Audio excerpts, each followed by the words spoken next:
पापी हूँ प्रभु जी, तूने मुझे अपनाया, फिर भी मेरे मसीहा मैंने तुझे ठुकराया,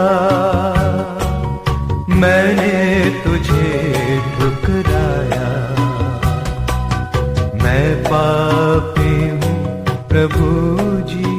परमेश्वर के नाम की महिमा हो। प्रभात मनन में आप सभी का हार्दिक स्वागत है। मेरे संग निकाले भजन संहिता उसका 118 और मैं उसके 1 से लेकर 4 पदों को आपके लिए पढ़ देता हूँ। यहोवा का धन्यवाद करो क्योंकि वो भला है और उसकी करुणा सदा की है। इस्राएल कहे उसकी करुणा सदा की है। हारून का घराना कहे उसकी करुणा सदा की है। यहोवा के डरवैये कहे उसकी करुणा सदा की है। परमेश्वर इस पढ़े जाने वचन पर अपनी आशीष को उंडेले। प्यारो, पिछले सप्ताह हमने मनन किया कि इस भजन की पृष्ठभूमि के विषय में। इस भजन को यहूदी लोग उनके त्योहारों के दौरान गाते थे। इस भजन को विशेषकर उस संदर्भ के लिए लिखा गया और गाया गया था जब इस्राएलियों ने टूटी हुई दीवार को दोबारा बनाया, जो कि एक असंभव सा कार्य था, परंतु परमेश्वर की सहायता से उन्होंने असंभव को संभव बना दिया। प्यारो, हमने परमेश्वर की करुणा के विषय में भी मनन किया था, जिसने हमें बचा लिया, हमें एक नया जीवन दिया। हम जिस नफरत और अनंत काल के दंड के योग्य थे, परमेश्वर की करुणा ने हमें बचा लिया। आज मैं आपका ध्यान इस भजन की मसीहाई पद की ओर लेकर के आना चाहता हूँ। कृपया ध्यान दे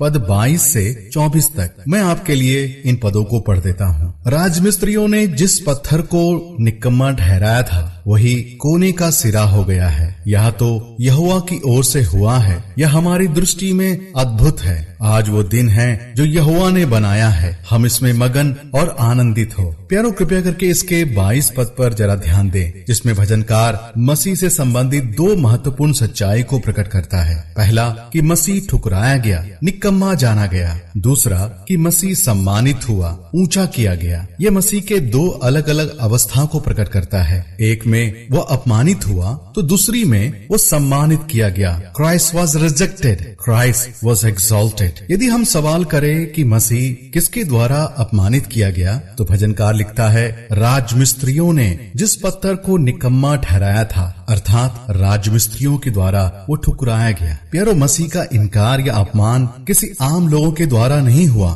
मेरा अर्थ कोई ऐरे गहरे लोगों के द्वारा नहीं हुआ, परंतु खास लोगों के द्वारा, जो उस जमाने में धर्मगुरु के रूप में जाने जाते थे, पवित्र शास्त्र को अच्छी तरह से जानने वाले, परमेश्वर के मंदिर के रखवाले के रूप में जाने जाते थे और अपने आप को परमेश्वर के करीब होने का दावा करने वाले थे। उन फरीसियों और धर्मगुरुओं ने परमेश्वर के पुत्र मसीह का इनकार किया और उसका अपमान किया। यही बताता है भजनकार। आमतौर पर आपने भी ध्यान दिया होगा कि राजमिस्त्री का काम करने वाले लोग यदि घर का निर्माण के कार्य में एक पत्थर या ईंट को यदि वे उसे एक स्थान में उपयोग नहीं कर पाते हैं, तो उस पत्थर को किसी दूसरे स्थान में उपयोग करते हैं। अर्थात जो पत्थर जहाँ फिट बैठता है उसे उसी स्थान पर उपयोग करते हैं, परंतु उस पत्थर या ईंट को जो एक स्थान में फिट नहीं बैठता हो, उसे संपूर्ण रीति से फेंक नहीं देते हैं, उसे कहीं न कहीं अवश्य उपयोग करते हैं। परंतु मसीह के विषय में भजनकार बताता है कि राजमिस्त्रियों ने अथवा धर्मगुरुओं ने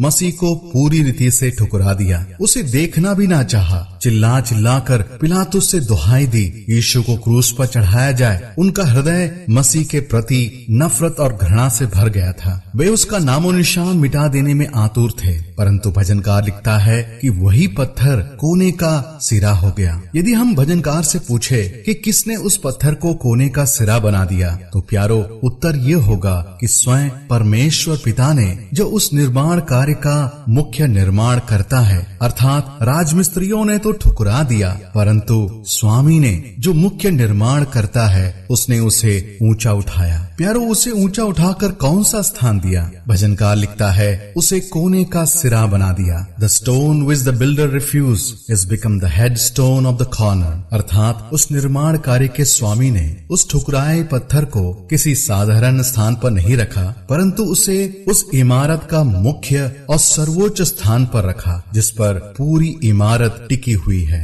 उस पत्थर को सबसे निचले स्थान से उठाकर सर्वोच्च स्थान पर रखा गया और वो कार्य स्वयं परमेश्वर ने किया, उसे कोने का पत्थर बना दिया। कोने का पत्थर अर्थात जो उस इमारत की दो दीवारों को जोड़कर रखता है। मसीह ने भी यहूदी और अन्य जाति दोनों को क्रूस की मृत्यु के द्वारा एक बना दिया। प्यारो, किसी के द्वारा ठुकराया जाना या अपमानित किया जाना काफी दुखदायी होता है, परंतु मसीह का ठुकराया जाना हम अन्य जातियों के लिए जिंदगी के सबसे बड़ी आशीष का कारण बन गया। आइए इसी संदर्भ में मैं आपके लिए एक पद को पढ़ देना चाहता हूँ। मत्ती रचित सुसमाचार उसका 21 अध्याय 42 और 43 पद। ये बातें प्रभु ने उन फरीसियों से कही जिन्होंने प्रभु का इनकार किया और उसे गिरफ्तार करने के मौके को ढूंढ रहे थे। यीशु ने उनसे कहा, क्या तुमने कभी पवित्र शास्त्र में यह नहीं पढ़ा, जिस पत्थर को राजमिस्त्रियों ने निकम्मा ठहराया था वही कोने का सिरे का पत्थर हो गया। यह प्रभु की ओर से हुआ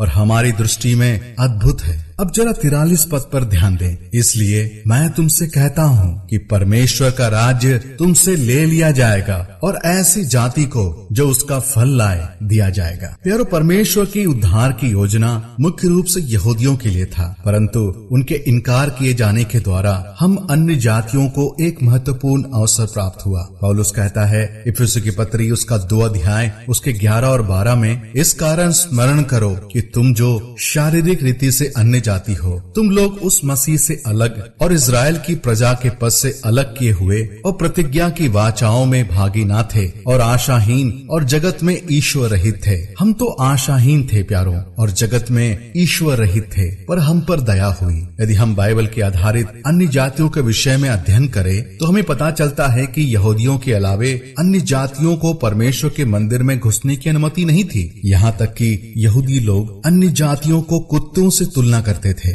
यदि भूले भटके कोई अन्य जाति का व्यक्ति परमेश्वर के मंदिर में प्रवेश कर जाए तो वो मृत्यु दंड के योग्य बनता है, परंतु परमेश्वर की महान योजना के द्वारा परमेश्वर ने अन्य जातियों पर भी अपनी करुणा को दिखाया। पौलुस आगे कहता है इफिसियों की पत्री उसका 2 अध्याय उसका 13 से लेकर 16 पद तक, पर अब मसीह यीशु में तुम जो पहले दूर थे मसीह के लहू के द्वारा निकट हो गए हो, क्योंकि वही हमारा मेल है जिसने दोनों को एक कर लिया और अलग करने वाली दीवार को जो बीच में थी ढा दिया। 15 पद, और अपने शरीर के बैर अर्थात वह व्यवस्था जिसकी आज्ञाएं विधियों की रीति पर थी मिटा दिया, कि दोनों से अपने में एक नया मनुष्य उत्पन्न कर ले और मेल करा दे, और क्रूस पर बैर को नाश करके इसके द्वारा दोनों को एक देह बनाकर परमेश्वर से मिलाए। प्यारो, भजनकार इन तमाम बातों को जो भविष्य में घटने वाली पहले से जानकर अपने खुशी को जाहिर करता है। पद 23 और 24 में कहता है, यह तो यहोवा की ओर से हुआ है, वह हमारी दृष्टि में अद्भुत है। 24 पद में कहता है, आज वह दिन है जो यहोवा ने बनाया है, हम इसमें मगन और आनंदित हो। प्यारो, आज हम प्रभु के सम्मुख आनंदित और मगन हैं, क्योंकि उसने हमें इतना महान अवसर दिया कि हम उसके संतान कहलाए, परमेश्वर के राज्य के